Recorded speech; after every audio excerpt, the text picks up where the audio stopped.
উঠে পড়ো তাড়াতাড়ি, আজকে একটা স্পেশাল দিন, তাই তাড়াতাড়ি তো উঠতেই হবে। ঘুম থেকে তুলে দিলাম লাড্ডুকে, নিচে যে গোপাল ছিল তাকে নিয়ে এলাম। এবার এদের স্নান করানোর পালা। পঞ্চামৃত দিয়ে স্নান করিয়ে নিলাম। যবে থেকে সিংহাসনে গোপালকে বসানো হয়েছে ঠাকুর ঘরে, তবে থেকে গোপালকে সিংহাসন থেকে তোলা হয় না, ওখানেই সে বসে থাকে।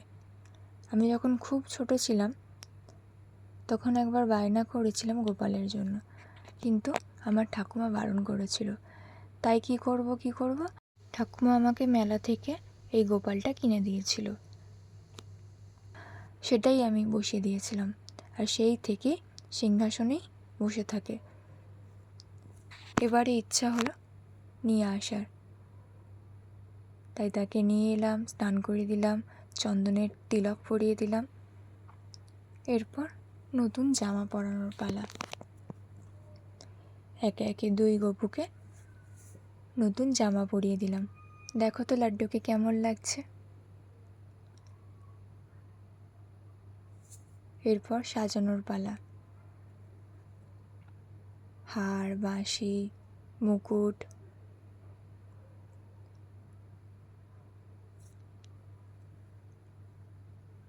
আর গোপালকেও তাই, হার, পাগড়ি। এরপর লাড্ডুকে একটা মালা পরিয়ে দিলাম, আর গোপালকেও একটা মালা পরিয়ে দিলাম।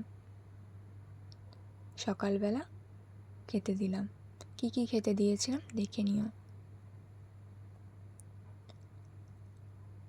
নারকেল নাড়ু, ডালের বড়া, মালপোয়া, মুড়ির মোয়া, মিছরি, মাখন।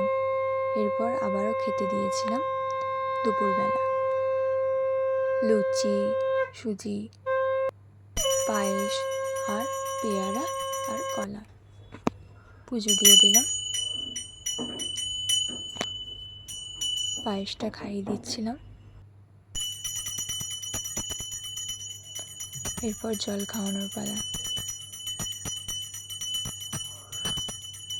সন্ধেবেলা দিয়ে দিয়েছিলাম ছোলা ভাজা, ডাল ভাজা, চাল ভাজা, চিপস, বিস্কুট, ক্যাডবেরি। তারপর রাত্রিবেলা মিষ্টি আর দই। এরপর ঘুমানোর পালা। বিছানা করে ভালোভাবে ঘুম পাড়িয়ে দিলাম। এইভাবেই কেটেছিল জন্মাষ্টমী।